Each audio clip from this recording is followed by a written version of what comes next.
in my garage today doing a hack and tap on that bad boy. The hack and tap we will be installing today will be by Iron Rock Off-Road.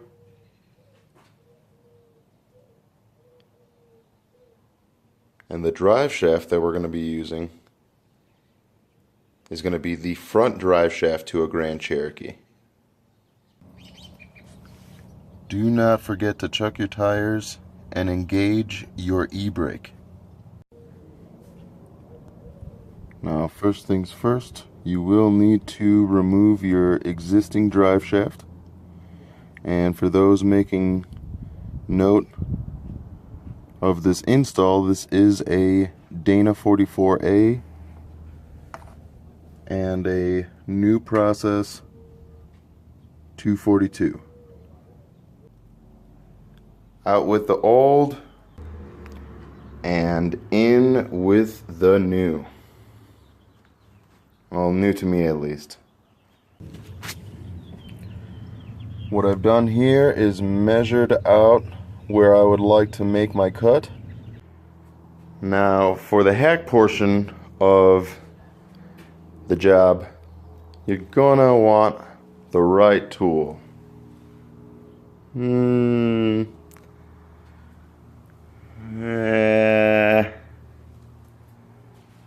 There you go. We'll go with an angle grinder. These are the little spacers you'll be removing. If you happen to have been the one to install them, you know exactly what I'm talking about. And now for the hack portion of the hack and tap.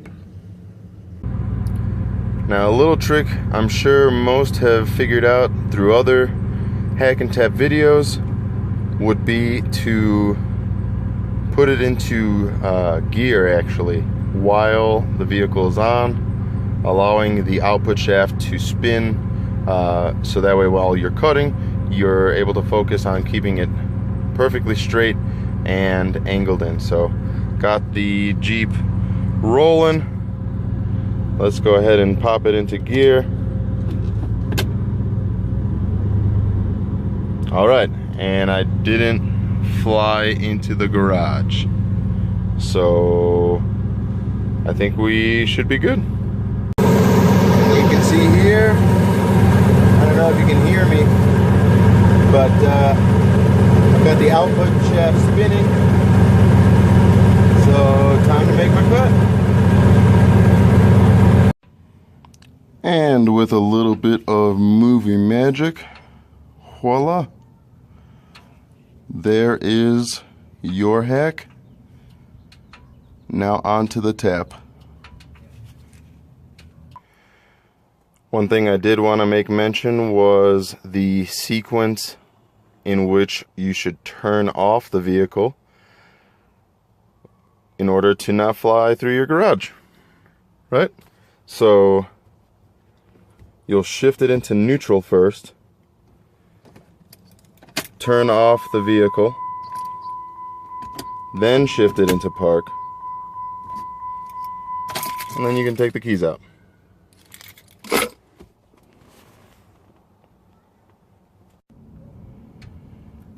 Now on to the tap portion of the install. You can do one of two things.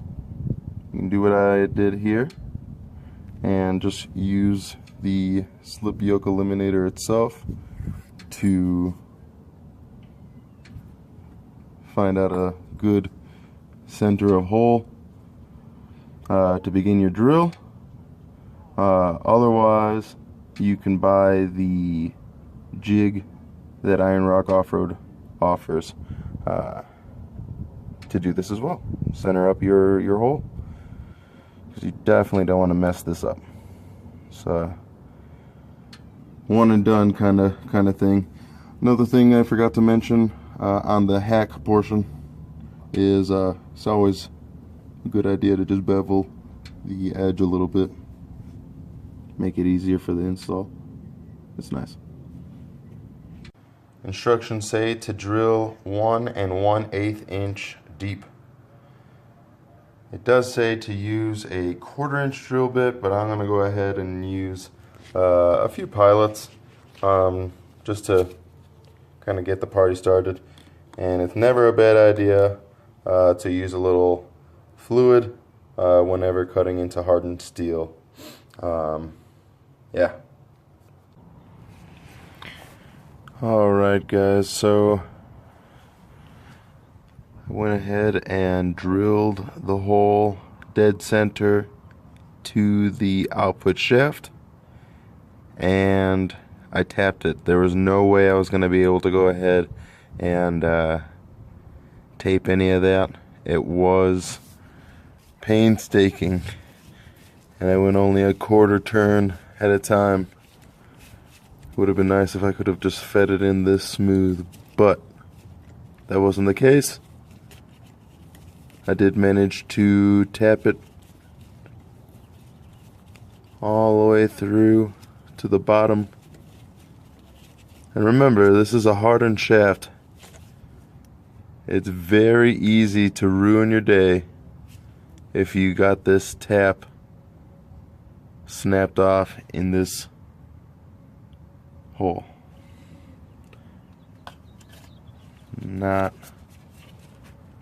You would not be very happy. You must do this slowly, turning this bad boy 1/8, maybe 1/4 turn at a time. Get yourself a quality tap. And plenty of fluid, plenty of cutting fluid. Just take your time. Take your time with it. I just need to bolt everything up, a little bit of Loctite, and I should be ready for a test drive. And there she is. You can consider the slip yoke eliminated. I just need to bolt up my drive shaft and take it for a test drive. And that is all she wrote. Yeah. Little overextended. There's about another inch of extension before it's totally topped out. But, yeah. I was able to, that is a front drive shaft to a Grand Cherokee. So we can technically do the same as the XJ guys, but I would still recommend getting a custom drive shaft for sure.